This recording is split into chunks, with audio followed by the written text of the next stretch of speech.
two legendary quarterbacks just got hurt. Ben Roethlisberger hurt his elbow. He needs surgery. He's out for the year. And Drew Brees got hurt, the Saints quarterback. He hurt his thumb. He needs thumb surgery. He's going to be out for the next 6 weeks. So I want to start with the Pittsburgh Steelers. Their starting quarterback, Big Ben, got hurt. And my initial reaction was actually that this is a blessing in disguise. Mason Rudolph is now the Pittsburgh Steelers starting quarterback. If you remember, in 2018, in the third round, they drafted Mason Rudolph. And the belief was, and still somewhat is, that he is the next guy who will replace Big Ben. So I thought, man, this is a great opportunity. They can give Mason Rudolph a year tryout. They can learn about him. Is he the guy? Is he not? How does he handle himself? And if he's awful, guess what? They can draft a quarterback in the first round next year. They get a year tryout with Mason Rudolph. But then the Steelers took a weird turn. They traded their 2020 first-round draft pick for defensive back Minkah Fitzpatrick from the Dolphins. I went, oh, weird wrinkle. So right now, unless the Steelers make a trade, they cannot draft a quarterback early in the first round next year because, guess what? They don't have a first-round draft pick next year. So the Steelers must either be all in on Mason Rudolph or they truly believe that Big Ben's going to come back next year. He's 37 years old. He's injured for the rest of the year. They must believe either Mason Rudolph is the truth or Big Ben's planning to come back. He said he has. We'll see. Let's be honest. The Steelers did not look great even with Big Ben at quarterback. And now they're starting a backup quarterback. So we're going to learn this year whether or not Mason Rudolph is the future of the Pittsburgh Steelers. I'm excited to watch it, but I think it is important to point out a couple things. Number one, if Mason Rudolph is all right but not great this year, I would give him patience because Mason Rudolph this will be his first year starting the NFL, very similar to a rookie quarterback starting, and he has not hit his ceiling yet. Whatever he does this year, he's got a lot of time and room to grow as a quarterback. So if he does okay and not great, don't panic. We'll be okay. I'm not a Steelers fan. I'm just saying, as a guy who loves football and loves quarterbacks, give Mason Rudolph a little bit of patience. But the third thing is that, I guess that's 1 and 2 combined. I had notes. They got ruined. The third thing I wanted to talk about, the next thing I wanted to talk about was Mason Rudolph did earn his spot. He beat out Josh Dobbs to become the number 2 quarterback on the depth chart. He earned the right to be the next guy in line. That's cool. He put himself in a position to be ready. And I guess everybody in the Steelers organization keeps saying he's got relentless preparation. He works really, really hard. He's on the sideline. He's engaged. He's taking vigorous notes. He has always been preparing for this moment, trying to get ready. That's cool. And that makes me excited that I cannot wait to root for Mason Rudolph this year. Because, man, like a guy who's prepared and he's trying to be as ready as he possibly can for his moment, that's really cool. That's hard to root against. I hope he does fantastic. I'm rooting for Mason Rudolph.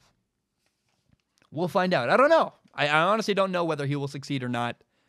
We're going to learn throughout this year whether or not he is the future of the Steelers. That'll be fun. Now, Drew Brees' injury, the New Orleans Saints quarterback, his injury is more frustrating. Because the Saints not only do they have a chance to compete for a Super Bowl this year, in my opinion, they're one of the most complete teams in the entire NFL. But he's not just out for the year. If he was out for the year, bam, take it. You can just accept that. Okay, it's over. That stinks. But now we're going to see if Teddy Bridgewater is the next guy. But the weird part about Drew Brees' injury is only gone for 6 weeks, which means that he's going to come back and probably be fantastic, probably be great. And he's going to miss 6 games. These are the 6 games he's going to miss. The Seahawks, the Cowboys, the Buccaneers, the Jaguars, the Bears, and the Cardinals.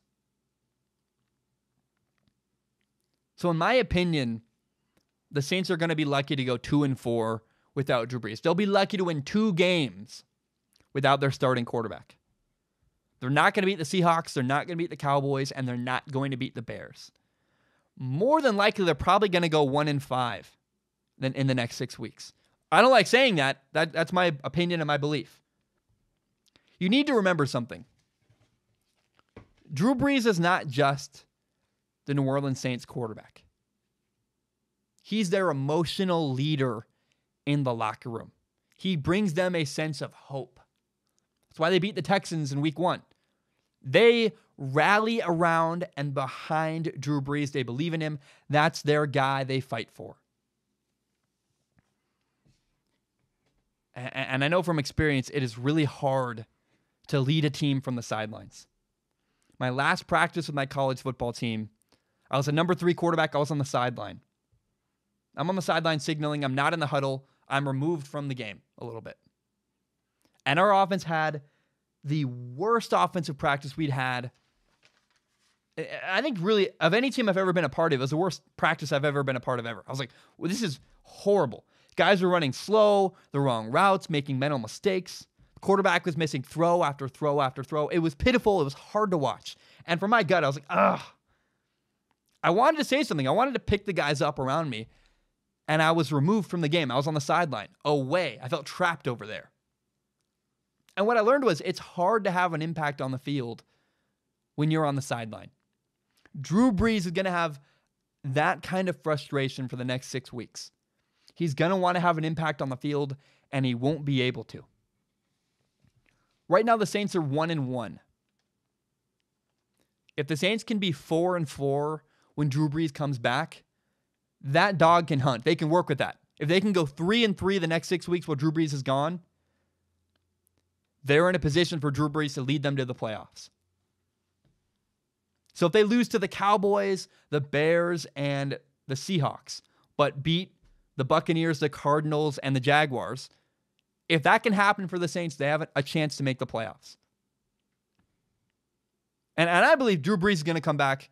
I don't know that this is really possible, but I do think it's going to happen. He's going to come back even more determined, even more hungry. He's going to fight even harder. I don't even know if that's possible, but that's Drew Brees. I think he could. He'd come back and take the Saints to the playoffs if they can survive their time without him. But if Drew Brees comes back and the Saints are 2-6, their year is over.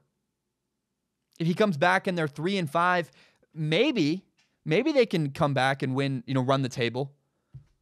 But 4-4 is what the Saints are aiming for right now. They got to go 3-3 without Drew Brees. That is the number I think is really, really important. Sad. I don't know what's going to happen. I hope not. But I think personally the Saints are screwed without Drew Brees. I don't think it's going to work out. They do, I will acknowledge, have an incredible roster.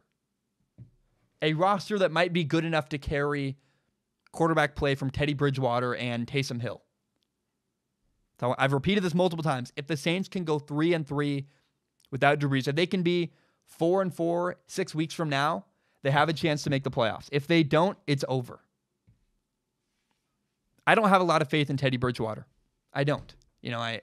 I wish I hope he's amazing. I'm rooting for him. I really like Teddy Bridgewater in Minnesota. I felt really bad for what happened to him. But what I've seen on the field from him since he got to New Orleans has not been impressive at all. And so I don't believe in Teddy Bridgewater, but I really badly hope I'm wrong, and I really want Teddy Bridgewater to succeed. We will see what happens. 4-4. That is what the Saints need to be aiming for 6 weeks from now when Drew Brees returns to be a part of the Saints again. I don't know what's going to happen, but I'm excited to see how things work out. My name is Zach Schaumler. This is my podcast, Strong Opinion Sports. It is my favorite thing in the entire world. And you may not know, my dream when I graduate college eventually is to do this show as my full-time job. Now, I also want to be very upfront and honest about my plan and what's going on. I recently monetized my YouTube channel. What that means is that some of my videos make money through ad revenue. Now, it's fewer than you think. A lot of my videos get claimed. But in the past, I've received donations through the form of PayPal and Patreon.com. PayPal.me/Zach Schaumler, Patreon.com/Zach Schaumler. So because I'm making ad revenue, it felt weird to just get donations. I wanted to give something back to the people who support me on Patreon. So now there's a reward. If you support me on Patreon, you can submit questions at the dollar level or above. You just need to give $1 a month. If you do that, you can submit questions to a pool of questions where I look at. I'll read all the questions on Patreon, And I pick the top couple every episode and read them and answer them on a segment called Ask Zach. Pick the top couple questions and answer them at the end of every single episode. Now, that's for people who want to support me with money. If you have no money to give, I totally understand. I've actually never supported anybody on Patreon. I feel kind of weird about that. I'm a broke college kid myself. I totally understand. But if you believe in me and if you believe in my dream and still want to help me, one thing you can do is help me grow by telling your friends about Strong Opinion Sports. Share it on Facebook, Twitter, Instagram, whatever it is. Help me grow by telling your friends about Strong Opinion Sports. Guys, thank you so much. I know that was a long spiel. I really appreciate it. And hope you have a great day.